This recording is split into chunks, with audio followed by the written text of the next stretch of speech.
Okay, let's start by getting this out of the way. The Choppa Chase event in Palia has not brought me a lot of joy. I've found it difficult to feel like I'm achieving anything in its current form, and it feels way more competitive than I thought it would be.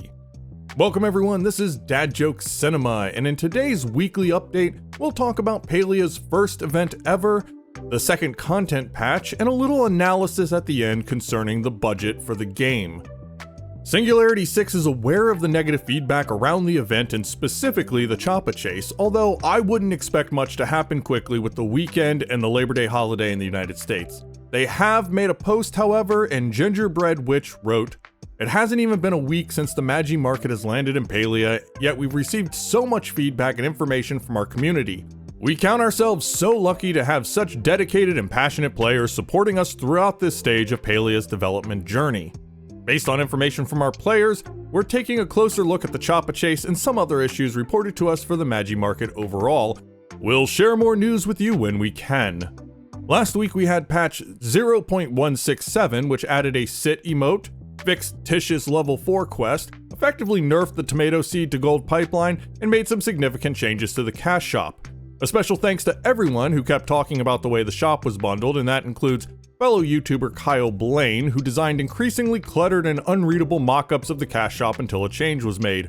The biggest change was made to the amount of coins you buy in a bundle. They are now sold in bundles of 425 for $4.99, 850 for $8.49, 1700 for $16.49, 3400 for $32.49, 5100 for $47.49, and 11,050 for $99.99. I've put the comparison to the previous packages up on the screen as well. If you had any coins left over from previous purchases that did not equal a multiple of 425, your amount was rounded up to the next multiple of 425. So I had like 30 left over or something, and my coin amount was rounded up to 425. If you have 630 coins, it would get rounded to 850 and so on. A strong move by the developers in my mind to fix the previous issues. Also, they're changing the UI for the store in 0.168 to help fix the confusion with the discount you get when you buy more than one variation of an outfit. Will it satisfy Kyle Blane? Only time will tell. Oh, and you're getting PayPal soon, so that should help with non-US players. There's still a few issues persisting. A hotfix was released to correct a problem with the honey lures not functioning, but some other parts of the game aren't quite working like they should. A major one is that I guess the porch add-on for your house is now another dimension where only pain exists and it should be avoided at all cost. There is no salvation here on the porch. Run while you can.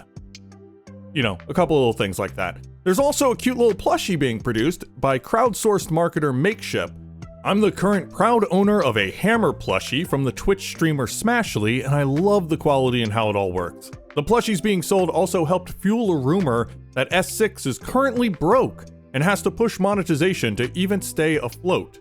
This goes along with speculation about the game's budget, which seems to get higher every time I hear it. The current number I hear quite a bit is $50 million, but I've also heard more than that, and it seems to be based on the $49 million in venture capital funding that the studio has received since its founding in 2018.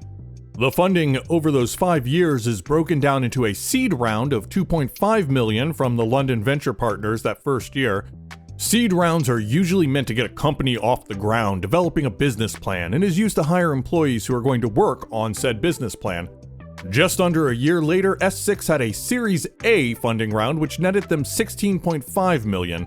This is typically a funding round where you have a business plan started and you're able to show that you can work towards putting that plan into action. The company went mostly silent over the pandemic, putting up a blog post in May of 2020 promoting their open job opportunities. The studio had 30 employees working remotely at the time. On June 3rd of 2021, Palia was announced publicly, and after a month of absolutely massive response far outstripping the expectations of the devs, they put together a Series B round of funding totaling $30 million. This is supposed to be when you have the tools in place to make your business plan happen and are ready to pursue profitability, and the investors see value in what's being presented there.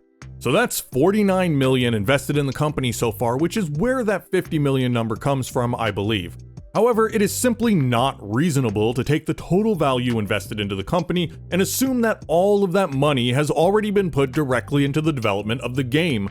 While I don't know the specifics of the company's finance, and neither does anyone else outside of S6 and their partners, it's likely that a portion of that seed capital was for getting the roots of the company placed and for the general operation of the business, and some amount of it is hopefully still around to keep the company operating through till launch. I don't know exactly what a $50 million game looks like, but I've been told by people that Palia doesn't look like one. There's a mountain of responses from the fact that you don't just feed dollar bills into a graphics machine that spits out PBR materials and 8K environment maps, to the fact that the game is being specifically designed to run on as many systems as possible, and all of that is without talking about the gigantic cost of the multiplayer infrastructure underpinning the online systems in the game. It ain't cheap, and you have to be able to pay that or the system gets shut down, meaning the company will have to have funds in place to keep those servers running and scale them as necessary, plus all of the other additional online infrastructure costs. All of that is to say that the $50 million figure is at best inaccurate, but probably a horrible comparison tool either way. As an aside, when looking into funding for games, I found this company called Theorycraft Games, which has basically poached a ton of talent from top studios. The CEO is Joe Tung, who used to be a Riot Games vice president in charge of League of Legends. They got the Valorant and Overwatch tech lead, a former Bungie creative director, and the Valorant art director.